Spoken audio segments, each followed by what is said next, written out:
ओम नमो आदेश गुरु को। सभी प्रेमी भक्तों को हर हर महादेव। ओम काली।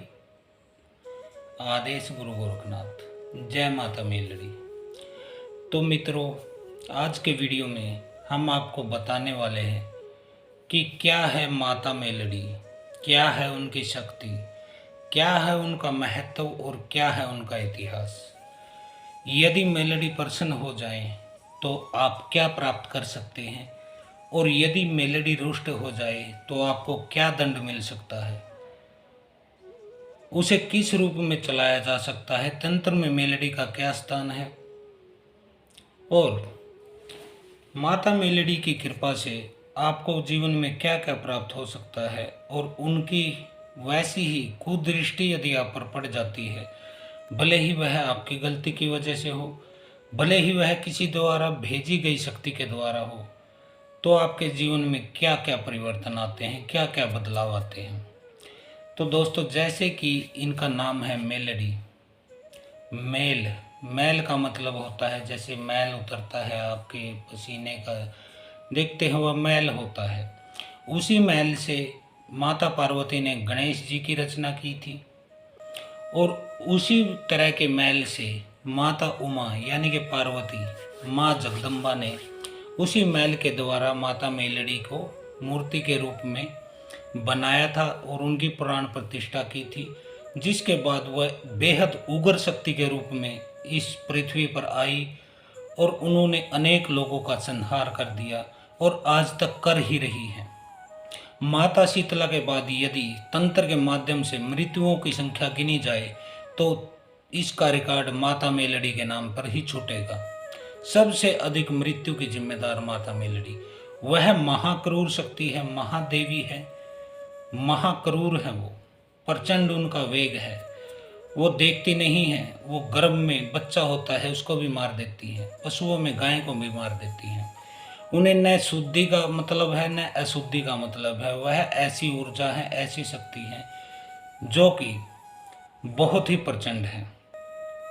आपने अनेक लोगों को देखा होगा जो कहते हैं कि गुरुजी मैं बालाजी गया, खाटू श्याम गया, सालासर गया, लेकिन वहां जाने के बाद भी मेरे तंत्र में आराम नहीं मिला, क्योंकि उनके घर में मैली शक्ति होती है। मैली शक्ति, शमशान की शक्ति, मसान की शक्ति, मसानी की शक्ति या अन्य कोई भी मैली शक्ति यदि आपके घर में है तो शुद्ध शक्तियाँ कभी भी उसका निवारण नहीं कर सकती। चाहे वह हनुमान जी हो, माता दुर्गा हो, कोई भी शुद्ध शक्ति, सात्विक शक्ति ऐसी मैली शक्तियों का बाल विवाह का नहीं कर सकती है। और उसका कारण भी है, लॉजिक भी है एक, क्योंकि जो हनुमान जी है वह बेहद शुद्ध शक्ति होते हैं, श्री राम के भगत हैं। शुद्ध उनका सात्विक उनका रहन सहन खान पान है। आपने देखा होगा कि बालाजी के भगत, हनुमान जी के भगत प्याज व लहसुन तक खाना छोड़ देते हैं। क्यों छोड़ देते हैं? क्योंकि वो मानते हैं कि हनुमान जी को यह पसंद नहीं, अशुद्धि का प्रतीक है, इससे बदबू आती है, या कुछ भी कारण हो, प्याज लहसुन तक बालाजी के और माँ दुर्गा के भगत नहीं खाते हैं। जब आप प्याज लहसुन तक से परहेज करते हैं तो आप कैसे मान सकते हैं कि बालाजी किसी आपकी मैली शक्ति पर हाथ डालेंगे? वह अपना हाथ क्यों गंदा करेंगे कीचड़ में डाल के? वह तो शुद्ध शक्ति है। वह केवल उसी जगह पे उतरते हैं जहाँ पे शुद्धता हो, वहीं पे हनुमान जी का वास होता है, वहीं वह कुछ कर पाते हैं। ऐसे ही माता दुर्गा के साथ है। अब आप बोलेंगे गुरुजी मैं बहुत पूजा पाठ करता हूँ, मंत्र जप करता हूँ, हवन भी करता हूँ, लेकिन फिर भी मेरे साथ उल्टा प्रभाव क्यों होता है? जितनी अधिक मैं पूजा करता हूँ मेरे घर में उतना ही ज़्यादा क्लेश होता है, उतना ही ज़्यादा नुकसान होता है, उतनी ही ज़्यादा हमें पीड़ा होती है। तो इसका सीधा सीधा कारण बेटा मैं आपको बता देना चाहता हूँ। देखिए, यदि आपके घर में कोई मैली शक्ति है तो उससे आपके घर में, शरीर में, आपकी सांसों से एक विशेष प्रकार की बदबू आने लगती है। यह बदबू मलमूत्र की हो सकती है, जले हुए मुर्दे की हो सकती है, शमशान की चिता की हो सकती है, मुर्दे के सड़ने की हो सकती है। इस तरह की एक बदबू, एक नकारात्मक नेगेटिव जो स्मेल है, बदबू है, दुर्गंध है, वह आपके घर में फैल जाती है। कोई बाहर से कोई व्यक्ति आए जो शुद्ध विचारों का है, शुद्ध स्वभाव का है, सात्विक है, वह आपके घर में घुसते ही बता देगा कि आपके घर में कुछ अच्छा नहीं चल रहा है। कोई न कोई ऐसी नेगेटिविटी है जो कि इस बदबू को पैदा करती है, इस दुर्गंध को पैदा करती है, और मलमूत्र जैसे आपको अनुभव होने लगते हैं। कई लोग कहते हैं कि गुरुजी जब खाना खाता हूँ तो हाथों की उंगलियों से लेटरिंग जैसी बदबू आती है। तो बेटा ये सारे के सारे उदाहरण जो हैं, लक्षण है, ये मैली शक्ति के हैं।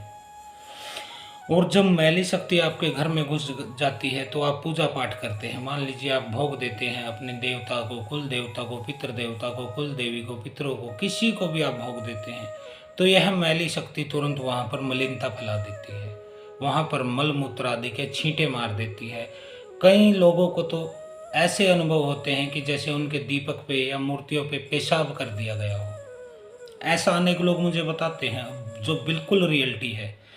इससे क्या परिणाम निकलते हैं? घटना तो हो गई, मैली शक्ति ने आपकी पूजा में मलमूत्र फेंक दिया, अशुद्धि कर दी, पेशाब वहाँ पे डाल दिया, आपके भोग पर पेशाब कर दिया। आपने लड्डू रख रखे बड़े सुंदर, बेसन के, बूंदी के, हनुमान जी के लिए, माता के लिए, किसी अन्य देवता के लिए, लेकिन उस पर वह मसाण या मसाणे जो कुछ भी मैली शक्ति में भेजी गई शक्ति है, वह पेशाब कर देती है। उसका परिणाम क्या होगा आप खुद सोचिए। उसका एक छोटा सा उदाहरण दे देता हूँ, आप स्वयं से अनुभव लगा सकते हैं। मान लीजिए आप जॉब से या कहीं दुकान से अपने घर शाम को आते हैं, आपकी पत्नी आपके लिए थाल बना के परोस के लाई है, सब्जी, रोटी, रायता, बूंदी, अचार, जो कुछ भी है, सलाद, वह थाली रख देती है, उसको रख दिया। अब आपका बच्चा या कोई और अन्य उस थाली पर पेशाब कर दे, तो क्या आप उस भोजन को खा लेंगे? अब आपका जवाब होगा नहीं, गुरुजी हम नहीं खा पाएंगे। आप अपनी पत्नी पर क्या होंगे? प्रेम बरसेगा आपका, फूल देंगे आप उसको? बिल्कुल नहीं। आप उसके मुंह पर एक जोरदार तमाचा लगाएंगे, उसे गालियां देंगे कि तू बच्चों को नहीं संभाल सकती है, ये पेशाब कर दिया इसने खाने में, अब मैं कैसे खाऊं? तो ऐसा आपके साथ होता है, यह रियलिटी बता रहा हूं मैं आपको। यदि आपकी थाली पर कोई पेशाब कर दे तो आप खाना नहीं खाओगे, उल्टा पत्नी को भी पीट दोगे। उसी तरह इस मामले में होता है। आपके इष्ट बैठे हैं, आपने भोग लगा दिया और आप बड़े प्रेम से चाहते हैं कि भोग उन्हें खिलाऊं, लेकिन वह मसान है, मसानी है, मैली विद्या है, तंत्र क्रिया की जो भी मलिन शक्ति है, वह उस भोग पर, आपके दीपक पर पेशाब कर देती है। अब आपके देवता को आएगा क्या? प्रेम आएगा आपके ऊपर, फूल देंगे आपको, आशीर्वाद देंगे? नहीं, वो आपको तमाचा मारेंगे जोर से, क्योंकि आपकी वजह से यह मलिन शक्ति इस घर में घुसी है। और आपकी वजह क्या हो सकती है? इसकी दो वजह हो सकती हैं। एक तो आपने अहंकार का किसी को बोल मारा है, अपने भाई को, चाचा को, ताऊ को, मित्र को, रिश्तेदार को, अहंकार से आपने कुछ ऐसा बोल मारा है कि देख तू जीवन में कुछ भी नहीं कर पाया और मैं कहाँ पहुँच गया। आप घमंड के उद्देश्य से, उसको नीचा दिखाने के उद्देश्य से आप ऐसा बोल उसको बोल देते हैं, चाहे आप पुरुष हैं या स्त्री हैं, मुझे इस बात से कोई लेना देना नहीं है।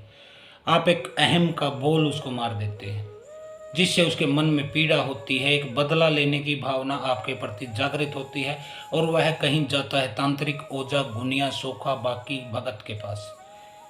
वहाँ वह देता है नोट, हरे हरे नोटों की हरियाली, और वह तांत्रिक आपके घर में मलिन शक्ति भेज देता है। तो जिम्मेदार कौन हुआ? आप हुए, आपके बड़ा बोल हुआ, क्योंकि बोलते हैं ना, ऊपर यदि थूकोगे तो थूक मुंह पर ही गिरेगा। भगवान आपको दे रहा है तो आप शांति से उसका इस्तेमाल कीजिए। दूसरे को, अपने भाई को, मित्र को, सहपाठी को, पड़ोसी को, रिश्तेदार को आप नीचे दिखाने के लिए तुल जाते हैं। बात बात पर आप कटाक्ष करते हैं उसके ऊपर कि देख तू आज तक वहीं घसीट रहा है और मैं कहाँ पहुँच गया। ऐसे बोल ही आपके ऊपर मुसीबत को लाते हैं। देखिए, हम दुनिया को जो भी देते हैं वही लौट लौट के आता है। आप किसी की निंदा करेंगे, निंदा वह लौट के आएगी, वह आपकी निंदा करेगा। आप हिंसा करेंगे तो वो भी आपको लठ मारेगा। आप प्रेम से देखोगे तो पत्थर भी, फूल भी मुस्कुराते हुए प्रतीक होंगे। इसलिए आप जैसा दूसरों को देते हैं वह लौट लौट के आता है। तो यह कारण होता है कि कोई आपके ऊपर तंत्र क्रिया करवाता है, वह जलन की वजह से, बदला लेने के उद्देश्य से। जलन क्या होती है? आपने बड़ा घर बना लिया, गाड़ी आपके पास है, सुंदर सी स्त्री है, आपका झगड़ा नहीं होता, बड़े प्रेम से रहते हैं, आपके बच्चे भी पढ़ लिख गए हैं, सेट होने की स्थिति में है। ऐसे में जो आपका भाई होता है, चाचा होता है, ताऊ होता है, कोई रिश्तेदार होता है, पड़ोसी होता है, उसके हृदय में एक जलन का भाव आ जाता है आपके प्रति। भले ही सामने से वह कितना भी मीठा बोले, कह नहीं पाए, लेकिन उसके भीतर एक पीड़ा होती है। वह चाहता है कि आप, जितना ऊंचा तो मैं जा नहीं सकता, बन नहीं सकता, क्षमता नहीं है, लेकिन आपको नीचे गिरा कर अपने बराबर ले आए, इक्वल कर दे आपको, आपको भी भिखारी बना ले अपनी तरह से। तो वह जलन उसके भीतर थी। ऊपर से आपका कड़वा बोल कि देख, तू तो आज तक आगे नहीं बढ़ पाया, तेरे में अकल नहीं है, दिमाग नहीं है, ये है वो है, ऐसे बोल के आप उसको पीड़ित डबल कर देते हैं। फिर वह बदला लेने के लिए तांत्रिक के पास जाता है। दूसरा कारण क्या होता है? आप अपने कुल देवी और पितरों को बिसार देते हैं, भूल जाते हैं, उनका नाम नहीं लेते, भोग नहीं देते। उनकी जो नियम थे, जो वायदा किया था आपके पूर्वजों ने कुल देवी को लाने के समय कि हम आपको सालाना भोग देंगे, 2 साला भोग देंगे या त्रिसाला भोग देंगे, जो भी भोग में है उसमें सात्विक भोग है, तामसिक भोग है, कुछ भी है, वह वादा आप तोड़ देते हैं, जिसकी वजह से आपकी कुल देवी रुष्ट हो जाती हैं, अपने धाम पर चली जाती हैं, और आपके घर का जो सुरक्षा चक्कर था आपके कुल देवी और पितरों का, वह टूट जाता है। अब कोई भी मलिन शक्ति तुरंत आपके अंदर घुस जाएगी, आपको पीड़ित करेगी। तो कुल देवी और पितरों को आप हटा देते हैं स्वयं की गलतियों से, तब आपके घर में मलिन शक्ति आती है। तो जिम्मेदार उसका कौन है? आप ही हैं। कुल देवी अन्य कारणों से भी रुष्ट हो जाती हैं। 2-3 कारण हैं। एक होता है भ्रूण हत्या। किसी पेट में जो बच्चा है, महीने, 2 महीने, 3 महीने का, आप अबॉर्शन करवा देते हैं, भ्रूण हत्या करवा देते हैं, बच्चे को गिरवा देते हैं। बेशक यह बच्चा अवैध संबंध आपने बनाए हैं किसी लड़की के साथ और वह गर्भवती ठहर गई, तब आप समाज की बदनामी के डर से उस बच्चे को गिरवा दें। चाहे आप ज़्यादा पढ़े लिखे हैं, बोले हमें अभी बच्चे की ज़रूरत नहीं, और पत्नी का बच्चा गिरवा दे। चाहे आपकी बहन ने कहीं अवैध संबंध बनाए हैं और बच्चा ठहर गया है, उसका बच्चा आप गिरवा दे। कहने का मतलब यह है, किसी भी तरह की भ्रूण हत्या, किसी बच्चे की हत्या जो कि नवजात पेट में ही था, जिसने जन्म नहीं लिया था, उसकी हत्या करने से कुल देवी तुरंत रुष्ट हो जाती हैं। दूसरा, आप चोरी करें, घर में करें या बाहर करें, कुल देवी तुरंत रुष्ट हो जाएंगी। तीसरा, आप बलात्कार करते हैं, किसी स्त्री के साथ जबरदस्ती करते हैं, तब भी कुल देवी आपका साथ नहीं देगी। चौथा, आप अवैध संबंध बनाते हैं और भाग जाते हैं घर से और दूसरी जाति में भागकर शादी कर लेते हैं, तब भी आपकी कुल देवी रुष्ट हो जाती है। ये 3, 4, 5 कारण होते हैं मेन, जिससे कुल देवी आपकी रुष्ट होती है। और कुल देवी के रुष्ट होने का मतलब क्या है? आपका सौभाग्य, जो 4 अंगुल का माथा होता है ना बेटा, वह 2.5 अंगुल का रह जाता है। आपने देखा होगा, क्योंकि जिसके माथे पर सौभाग्य बरसता है उसका माथा 4 अंगुल का हो जाता है, और उसके माथे पर वो चमक आ जाती है कि जिसको देखकर हर कोई प्रभावित होता है, उसके ओरे के नीचे हर कोई दबने लगता है। कितना भी बड़ा अफसर है, मंत्री है, उसके सामने आकर वो भी अपना गर्दन झुका लेता है, क्योंकि उसकी ऊर्जा, उसका तप बल, उसका ओरा इतना मजबूत होता है। तो इस तरह से वह इष्ट जो देवता थे आपके, वह आपसे नाराज हो जाते हैं, क्योंकि आपके भोग पर पेशाब कर दिया मैली शक्ति ने, विष्टा, मलिनता, मल मूत्र फेंक दिया। इसके 2 परिणाम निकलेंगे। एक तो वह देवता आपसे रुष्ट हो जाएगा, भाग गया, वो आपका साथ नहीं देगा। आप बोलेंगे हम पूजा करते हैं दिन दिन भर, 2-2 घंटे, 3-3 घंटे जाप करते, पूजा करते, भवन करते, भंडारे करते, जागरण करते, पता नहीं क्या क्या करते, धामों के चक्कर काटते हैं, इधर उधर बड़े बड़े धामों के चक्कर काटते, पैदल ही जाते हैं झंडा लेकर सैकड़ों किलोमीटर। कोई लेट कर जाता है, लेकिन फल क्यों नहीं मिलता? फल वहाँ से रुक जाता है। मलिन शक्ति कभी भी आपके देवता को आपके घर में टिकने नहीं देगी, न इष्ट को टिकने देगी, न कुल देवी पितरों को टिकने देगी। जब आप एक सिंपल इंसान होकर, थाली आपकी सजी है और उस पर पेशाब कर दिया बच्चे ने, आप खा नहीं सकते हैं, तो मानिए आपके देवता कैसे खा लेंगे? वो आपसे करोड़ों गुना शुद्ध शक्तियाँ हैं। आप तो मनुष्य हैं, फिर भी मलिन है आपका शरीर, मिट्टी का, पानी का एक पुतला है, इसमें तो अशुद्धि है ही है, गंदगी है ही है। क्योंकि ऊपर से आप खाते हैं, पेट में आपके हमेशा मलमूत्र ही रहता है। तो शरीर तो आपका गंदा है ही, बाहर से भले ही आप इसको कितना धो लीजिए, चमका लीजिए, लेकिन आप में एक अशुद्धि नेचुरल रूप से रहती ही रहती है। लेकिन आपके देवता, कुल देवी, पितर, आपके कोई भी देवता, उसमें मलिनता नहीं होती। फिर वो आपकी वजह से उस पेशाब के, मलमूत्र के उस स्थान पर कैसे रहेगा जहाँ पर आपका मसान है, जो शक्ति है आपके ऊपर, वह मलिनता फैला देती है। तो परिणाम क्या निकला? वह देवता हट जाएगा आपके जीवन से, अब रह गया मसान। अब वह मसान आपके भोग को, आपके जाप को, आपके दिए को, आपके प्रसाद को, हर चीज़ को वह खाने लगता है, क्योंकि वह तो मलिन शक्ति है ही, वह तो मैली चीज़ है ही। वह उस प्रसाद को खाता रहता है, खाता रहता है और पहलवान होता चला जाता है। फिर वह किसी आम भगत से हटता नहीं है, आपको डबल पीड़ित करने लगता है। फिर आपके मन में क्या ख्याल आता है कि मैं जितनी पूजा करता हूँ, जितना भगवान को याद करता हूँ, जितनी सेवा करता हूँ, उतना ही मेरे साथ उल्टा हो रहा है, मेरा नुकसान हो रहा है, घर में क्लेश हो रहा है, शरीर में दर्द हो रहा है, बीमारी आ रही है। आपको लगता है कि भगवान है ही नहीं। फिर आप पूजा करनी छोड़ देते हैं, नास्तिक बन जाते हैं। और इसका सीधा सीधा सा लॉजिक क्या है? कोई भी नास्तिक वह नास्तिक, मैं किसी को नहीं मानता कि जन्म से नास्तिक होता है।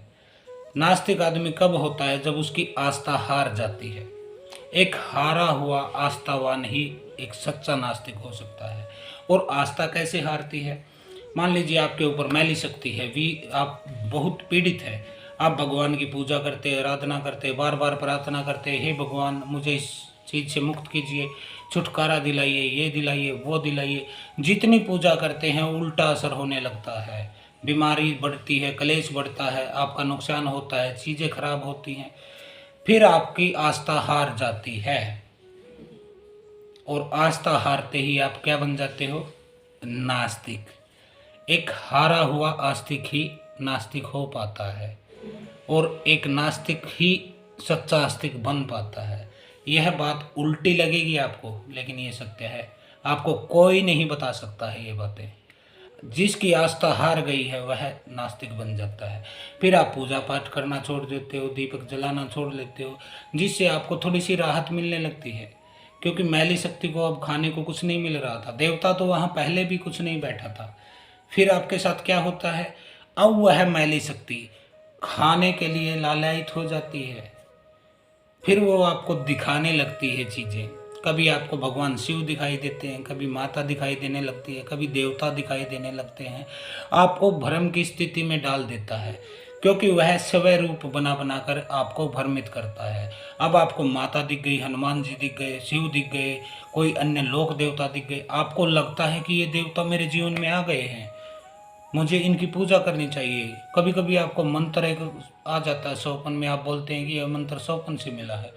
वह कहीं से नहीं आया है, वह उसी मैली विद्या ने आपके दिमाग में डाला है, ताकि आप फिर से पूजा पाठ करने लगो और आप धार्मिक हो जाओ दोबारा। अब आप धार्मिक होने लगते हैं। धार्मिक होने लगते हैं तो फिर से पूजा पाठ करते हैं, प्रसाद चढ़ाते हैं, भोग चढ़ाते हैं, धामों के चक्कर काटते हैं, और वह मैली शक्ति भोजन अपना प्राप्त करने लगती है और ओ तगड़ी पहलवान हो जाती है। फिर आपको पटक पटक के मारती है।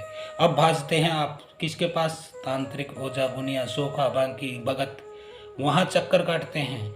आप काशी जाते हैं, मथुरा जाते हैं, वृंदावन जाते हैं, आप उज्जैन जाते हैं, महाकालेश्वर पे, महाकाल भैरव पे जाते हैं, वैष्णो देवी जाते हैं, खाटू श्याम जाते हैं, बालाजी जाते हैं, कहीं भी चक्कर काटते हैं, लेकिन आपको लाभ नहीं मिलता है।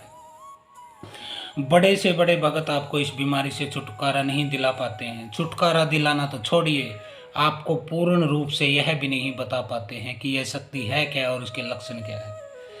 तो ये होती है मैली शक्तियों का मक्कड़ जाल, जिससे आप बाहर नहीं निकल पाते हैं।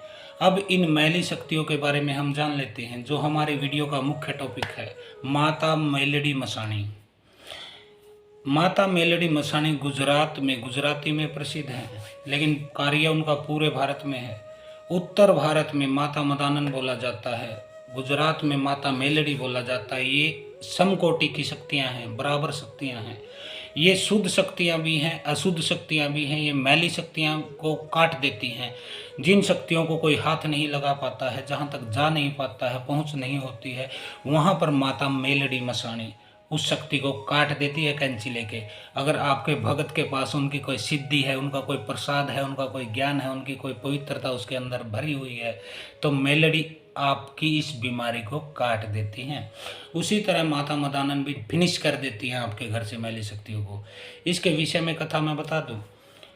सतयुग की समाप्ति पर अमरुआ नामक एक महादैत्य, एक महाराक्षस इस पृथ्वी पर सम्राट बना। उसने सीधा सीधा देवताओं पर अटैक कर दिया, देवलोक पर अटैक कर दिया। तो उसने इंद्र को हरा दिया और सिंहासन पर बैठ गया। अब वहाँ बैठ के उसने सब चीज़ों को कंट्रोल में ले लिया। बारिश को कंट्रोल में ले लिया, सूर्य, पृथ्वी, जल, आकाश, वायु, अग्नि, हर चीज़ को वह स्वयं चलाने लगा। देवताओं को पीड़ित करने लगा, ऋषि मुनियों को पीड़ित करने लगा, भक्तों को पीड़ित करने लगा। कहने लगा कि मैं ही ईश्वर हूँ, मेरी पूजा करो। अब उस अमरवा के अत्याचार से देवता तंग आ गए थे। उन्होंने माता उमा यानी कि माता पार्वती, माँ जगदम्बा, माँ दुर्गा, एक ही शक्ति है वो, मातृ शक्ति बोलिए, शिव की शक्ति बोलिए, उनसे प्रार्थना की कि माता हमें बचाइए। अब माता स्वयं दुर्गा के रूप में सिंह पर सवार होकर 10 महाविद्याओं के साथ, 9 दुर्गाओं के साथ, सभी शक्तियों को साथ लेकर उस दैत्य से युद्ध करने निकल पड़ी। अब 5000 साल तक युद्ध चलता रहा दोनों का। अब राक्षस के जो है धीरे धीरे पूरी सेना समाप्त हो गई, वह अकेला बच गया अमरुआ। वह बहुत शक्तिशाली था लेकिन दुर्गा के सामने ठहर नहीं पाया। अब भाग लिया वो, भागते भागते पीछे दुर्गा आगे राक्षस, पीछे दुर्गा आगे राक्षस, वो भाग रहा था। रास्ते में उसे एक मरी हुई गाय का पंजड़ मिला, हड्डियों का ढांचा। तो उसने दिमाग लड़ाया, उसने सोचा कि दुर्गा एक शुद्ध शक्ति है, वह इस अस्थि पंजड़ के निकट नहीं आ पाएगी। वह उसमें घुस कर बैठ गया। उसमें घुस कर बैठ गया तो दुर्गा वहाँ आई, गऊ मरी पड़ी थी, उसके अंदर राक्षस। शुद्ध शक्ति होने के नाते दुर्गा वहीं रुक गई। वो उसे टच नहीं कर पाई क्योंकि वो ऐसी चीज़ों को, अशुद्धि को छूती नहीं है। न ही हनुमान, न ही दुर्गा, न ही खाटू श्याम, इस तरह की सात्विक शक्तियाँ जो हैं वो छूती नहीं है मांस मदिरा को। राक्षस ने सोचा अब जान बच गई। अब माता हाथ मलने लगी अपने, कि निकल गया हाथ से। जैसे ही हाथ मले उन्होंने, हाथ पे उस समय मैल उतर के नीचे पड़ा। उनके दिमाग में एक पिक्चर बनी, माता हैं। उन्होंने उस मैल को एकत्रित किया, एक मूर्त बनाई, एक लड़की की, योद्धा लड़की की, और उसमें प्राण प्रतिष्ठा उन्होंने अपनी कर दी। उस मैल से बनी हुई कन्या को मेलडी बोला जाता है, माता मेलडी। उस कन्या के अंदर अद्भुत शक्ति थी और सबसे बड़ी बात यह थी कि वह किसी भी अशुद्ध स्थान पर जा सकती थी। उस कन्या ने तुरंत माता से पूछा कि हे माँ उमा, हे माँ पार्वती, मेरे लिए आज्ञा क्या है, मुझे क्यों बनाया है? तो माता ने कहा कि वो राक्षस नीच बैठा है उस गाय के बॉडी में, उसकी हत्या करनी है। तो मेलडी तुरंत उस गाय के खोल में घुस गई और राक्षस से युद्ध करने लगी। अब राक्षस वहाँ से निकल गया और एक कीड़े के रूप में एक गंदी नाली में कूद गया। उसने सोचा यहाँ गंदगी में देवी नहीं आएगी, लेकिन मेलडी मैल से बनी हुई शक्ति थी। उनके लिए क्या शुद्धि क्या शुद्धि, वो तो हम योगियों जैसी थी कि चिता की भस्म लपेट के शरीर पर बैठी रहती है, नहाती है नहीं नहाती है कोई फर्क नहीं है, कोई शुद्धि अशुद्धि का महत्व तो नहीं है हमारे जीवन में। ऐसा ही मेलडी के साथ था। वह उस गंदी नाली में ही कूद गई और उस राक्षस का सर काट दिया। उसके बाद मेलडी बहुत क्रोधित थी। उन्होंने माता से कहा आगे के कार्य बताइए। तो उन्होंने कहा कामरूप देश चले जाओ बेटा। कामरूप में, कामाख्या में जादू आजकल गलत इरादे से लोगों के साथ गलत कार्य कर रहा है। नौरिया मसान वहाँ पर कब्जा करके बैठ गया है, उसका रक्षक बन के बैठ गया है। जहाँ हजारों तांत्रिक हैं जो लोगों को परेशान करते हैं, पीड़ित करते हैं, गलत शक्तियों से उन्हें परेशान रखते हैं, वहाँ पर जाकर उनका नाश कर दो। अब माता मेलडी ने अपना खड़ग उठाया और चल पड़ी। कामाख्या देव जाने पर सबसे पहले उन्होंने नूरिया मसान का वध किया, फिनिश कर दिया उसको वहीं पे। उसके बाद सारे तांत्रिक, सारे मसान, जिंद, भूत, प्रेत इकट्ठे हो गए माता से युद्ध करने के लिए। लेकिन माता की शक्ति अपरंपार थी। उनके हाथ में एक बोतल थी, उन्होंने सभी को इकट्ठा करके घोल बना के उस बोतल में डाल के ढक्कन बंद कर लिया। अब बचे तांत्रिक और मसान। उन्होंने उन सबको पकड़कर उनका बकरा बना दिया और उसके ऊपर सवारी कर ली खुद की। बैठ गई तन के, ऐसे बोतल लेके हाथ में खड़क लेके बकरे पर बैठ गई। अब बकरे की उनकी सवारी है। तो वह किस चीज का प्रतीक है? यह कथना काल्पनिक हो सकती है, लिखी गई हो सकती है, मैं मानता हूँ ऐतिहासिक नहीं है, लेकिन शक्तियां प्रतीक के रूप में चलती हैं, उसी आधार पर कहानी बनाई जाती है। तो माता मेलडी बकरे की सवारी करती हैं और उस बकरे को प्रतीक माना गया है। भूत प्रेत जिन मसान तांत्रिक ओझा गुनिया सोखा, जितने भी कामरूप देश की शक्तियां थी, तंत्र की संबंधित साधक थे, तांत्रिक थे, भूत प्रेत जिन मसान थे, उन सब की प्रतीक है वह बकरा। यानी कि वह सबको कंट्रोल करती है, उनके ऊपर बैठकर पूर्व का जितना भी जादू है कामरूप कामाख्या का, उसके ऊपर माता मेलडी बैठती हैं और सारी शक्तियां उनके साथ चलती हैं।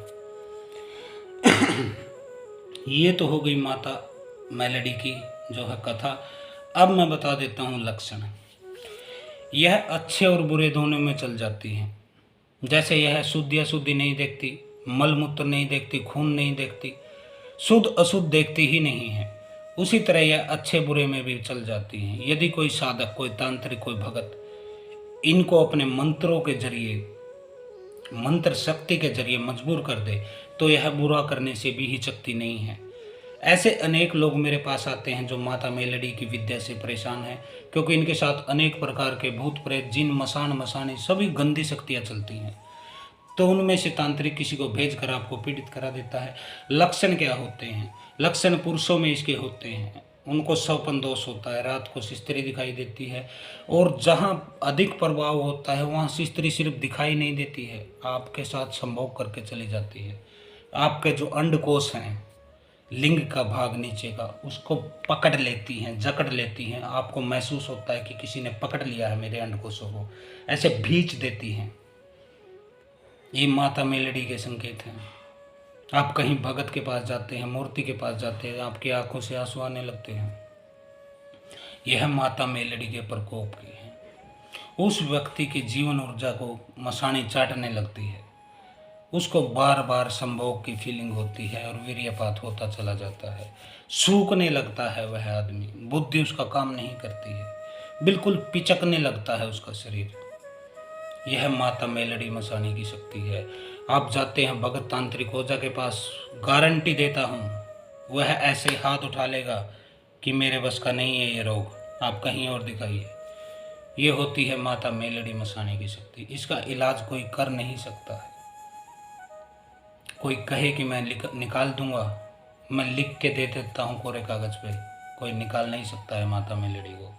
हाँ, यदि कोई सिद्ध, कोई योगी, कोई संत है, पहुंचा हुआ संत है, समर्थ गुरु का शिष्य है, वह इन्हें मना लेता है, इन्हें मनाकर हटा देता है आपके जीवन से, या फिर मलिनता साफ कर देता है आपके अंदर से। फिर शुद्ध रूप में माता मेलडी आपकी सेवा भाव से प्रसन्न होकर आपके ऊपर आ जाती हैं और लोगों के कल्याण करती हैं। इस तरह से इनका इलाज होता है। कोई भी इन्हें हटा नहीं सकता है, इन्हें खाली मनाया जा सकता है। मलिनता साफ करके, प्रेत हटा के, जो भी फालतू की चीज़ें हैं उनको हटाया जाता है। फिर ये शुद्ध रूप में आपके घर में स्थापित हो जाती हैं। आप इनको सात्विक भोग, तामसिक भोग दोनों पर चला सकते हैं। सात्विक में ये थोड़ा समय लेती हैं कुछ दिन का, तामसिक में ये तुरंत उठ खड़ी होती हैं और मिसाइल की तरह काम करती हैं। मिसाइल क्यों कहता हूँ मैं? क्योंकि ये एक बहुत स्पीड की शक्ति है। जैसे ही आप चिंगारी लगाते हैं, मिसाइल की तरफ यह दुश्मन की छाती में घुस जाती हैं जाके, इतनी तगड़ी इनकी शक्ति है। तो इनको हटाना किसी के बाप की औकात नहीं है। हाँ, कोई सिद्ध, कोई योगी, कोई गुरु का सच्चा भगत जिसकी आंखों में वो चमक हो जिससे कि मैली शक्तियों को भस्म कर दे, वह मलिनता हटाकर इनको मनाकर हटा सकता है। तो आज माता मेलडी से संबंधित हमने आपसे को काफ़ी जानकारी दी। यदि आपको भी ऐसी कोई समस्या है माता मेलडी से संबंधित, तो आप हमसे संपर्क कर सकते हैं। व्हाट्सएप पे हम जानकारी ले सकते हैं। वीडियो कॉल से आप चेक करा सकते हैं कि आपके ऊपर कौन सी शक्ति है। चेकिंग के 500 रुपये की फ़ीस होती है। आप वीडियो कॉल से चेक करवाइए, पता कीजिए, ठीक है जी। और यदि मेलेडी आपकी हटानी है तो उसके लिए मैं बता देता हूँ, 3 महीने का इलाज होता है। 7 उतारे देने पड़ेंगे आपको शनिवार के, 3 उतारे देने पड़ेंगे मंगलवार के। गुरु मंत्र शक्ति मंत्र का जाप करना पड़ेगा 51 दिन पूरे। इसके अलावा ऑनलाइन इलाज करवाओगे तो मेलेडी को हटाने की 11,000 रुपये फीस है। आप हरिद्वार आएँ तो आपकी 5100 रुपये फीस है। इसको हम हटा देंगे, चाहे हम इसको मना के हटाएं, चाहे शक्ति से हटाएं, किसी भी तरीके से हम हटाएं, लेकिन इसको हम हटा देंगे। ओम नमो आदेश गुरु हो। जय गुरु गोरखनाथ। ओम काली, हर हर महादेव।